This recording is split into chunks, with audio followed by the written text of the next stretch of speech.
O que acontece também, sabe, nas pequenas cidades, principalmente, que está acontecendo esse fenômeno do governo tenebroso, horroroso, ter 70% de aprovação nas urnas.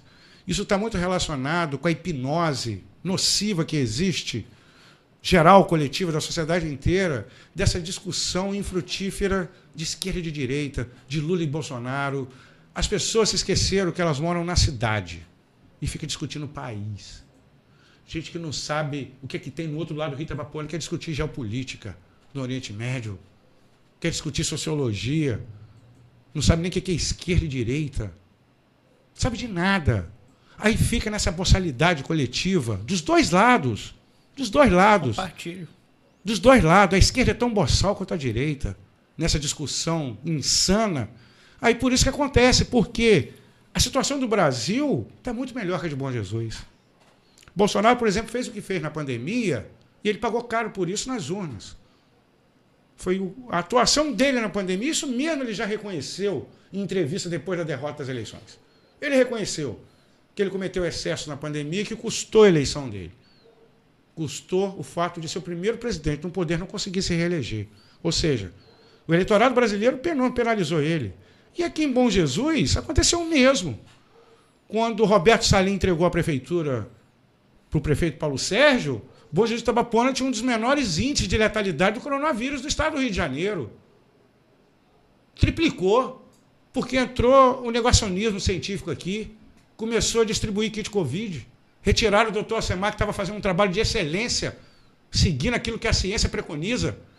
E eu que eu fico indignado com esses pseudo-militantes de esquerda daqui, cansaram de chamar o Bolsonaro de assassino, se incomodaram com as mortes que aconteceram no abstrato da distância das pessoas que eles não conhecem, e com as mortes aqui triplicando em Bom Jesus, com pessoas que a gente conhece. Essa gente não se sensibilizou, ninguém chamou o prefeito de assassino.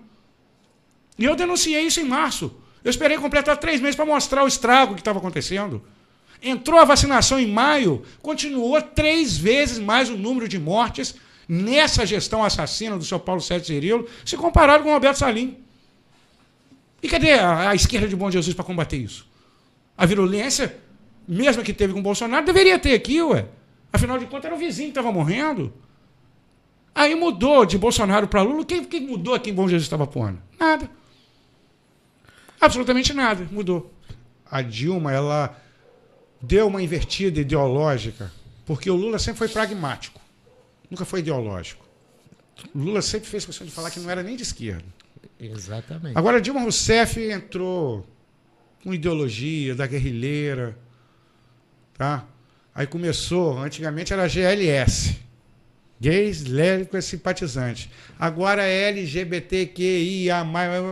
Cara, a população não quer saber disso não, cara. Principalmente a população das pequenas cidades. Um exemplo, os diretórios do PT evaporaram do interior. O PT virou um partido de capital, de grandes centros. E na época do Lula, o PT levou para os seus quadros, para ganhar a prefeitura de Bom Jesus, pragmaticamente, chamou o Carlos Garcia em 2004. Carlos Garcia, que a vida inteira foi da Arena, do partido do regime militar. Foi do PDS, que é o partido que foi estratificado da Arena. Ele foi do PSDB, neoliberal, de Fernando Henrique. Era um cara de direita conservador, um senhor gestor, muito conceituado, com uma popularidade enorme, mas de direita conservador, com histórico até da Arena. E, no entanto, ele, sabendo que para ganhar a eleição ele precisava de uma máquina, para vencer Miguel Mota, que tinha a máquina do Estado, com um garotinho muito popular na época, então ele aceitou se filiar ao PT. E nisso, nessa união do PT com o Carlos Garcia, surgiu o IFE.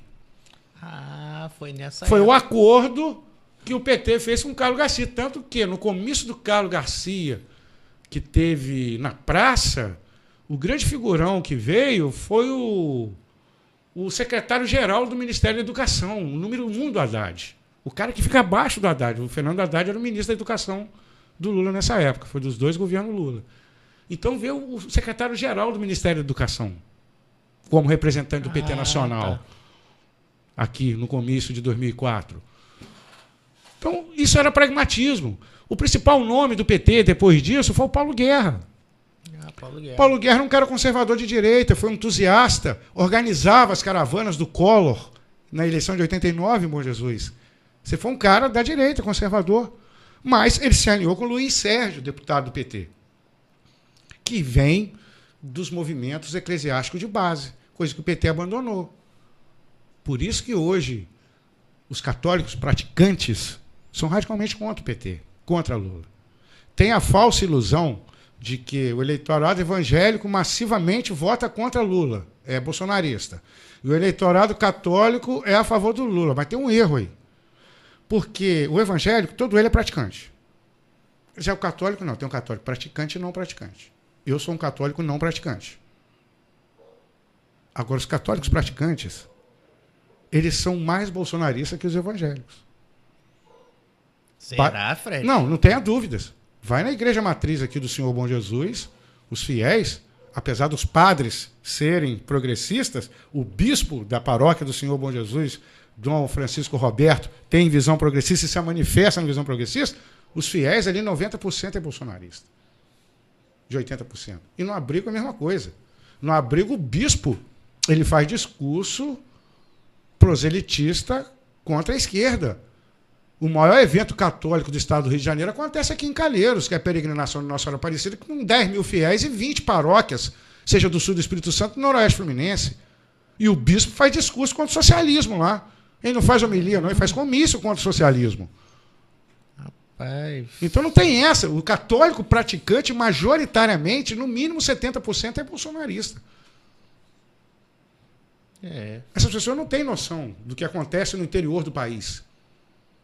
E detalhe, Bom Jesus estava pondo com seus 37 mil habitantes, ele está classificado na posição de 860. Entre 5.500 municípios que tem no Brasil, tem 4.700 municípios menores que Bom Jesus. É aí que o bicho pega contra as esquerdas. Porque a esquerda no interior não existe. Não existe. Cadê as emendas? Cadê os recursos dos deputados do PT, do PSB, do Rio de Janeiro aqui em Bom Jesus? No governo Lula. Não existe. É a emenda da Benedita chegando na mão do pastor, é o projeto esportivo na mão de outro bolsonarista, é o outro projeto esportivo na mão de outro bolsonarista. Eles estão pegando o recurso do PT todo para falar mal do PT. É o que está acontecendo. Porque o diretório do PT virou cosmopolita. Só enxerga em grande centro. Está tendo um erro de cálculo aí, então. Né? Totalmente. Então, essa discussão é inócua. Porque é todo mundo cego, todo mundo burro. Não entende nada do que está acontecendo no país e está dando pitaco, perdendo tempo e deixando de tomar conta da sua própria casa, que é a cidade onde a gente vive. Enquanto ninguém perde tempo com Lula e Bolsonaro, está aqui 8 vereadores mudando de posição para sentar a lenha na água contra o povo, na cara dura, rindo na cara da população. Existe. Não é assim, não.